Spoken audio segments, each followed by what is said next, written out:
कहानी नंबर 2। पाप संसार में प्रवेश करता है। आदम और उसकी पत्नी परमेश्वर द्वारा उनके लिए बनाए गए उस सुंदर बगीचे में रहते हुए बहुत खुश थे। उनमें से कोई भी कपड़े नहीं पहनता था।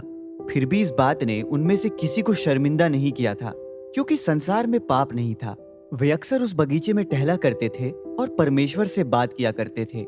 लेकिन उस बगीचे में एक सांप था। वह बहुत धूर्त था। उसने उस स्त्री से पूछा, क्या सचमुच परमेश्वर ने तुमसे इस बगीचे में किसी भी पेड़ के फल को खाने से मना किया है?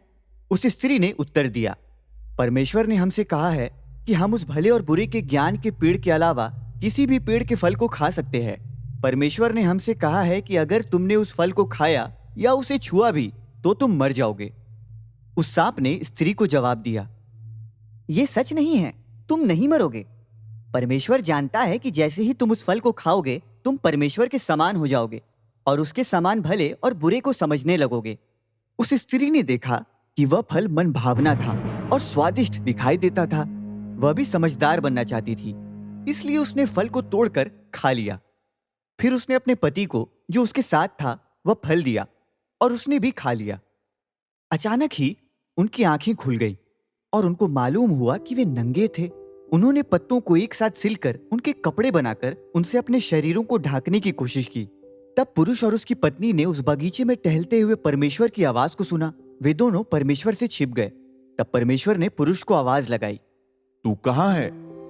आदम ने जवाब दिया, मैंने आपको बगीचे में टहलते हुए सुना और मैं डर गया था क्योंकि मैं नंगा था, इसलिए मैं छिप गया। फिर परमेश्वर ने पूछा, तुझे किसने बताया कि तू नंगा है? क्या तूने वह फल खाया है जिसे खाने के लिए मैंने तुझे मना किया था?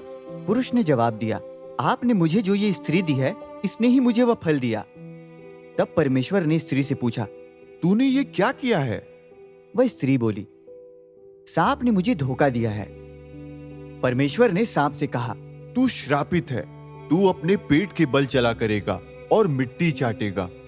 तू और ये स्त्री एक दूसरे से घृणा करेंगे और तेरी संतानें और उसकी संतानें भी एक दूसरे से घृणा करेंगी। इस स्त्री का वंशज तेरे सिर को कुचलेगा और तू उसकी एड़ी को डसेगा। तब परमेश्वर ने स्त्री से कहा, मैं तेरे संतान जन्माने को बहुत पीड़ादायक करूंगा।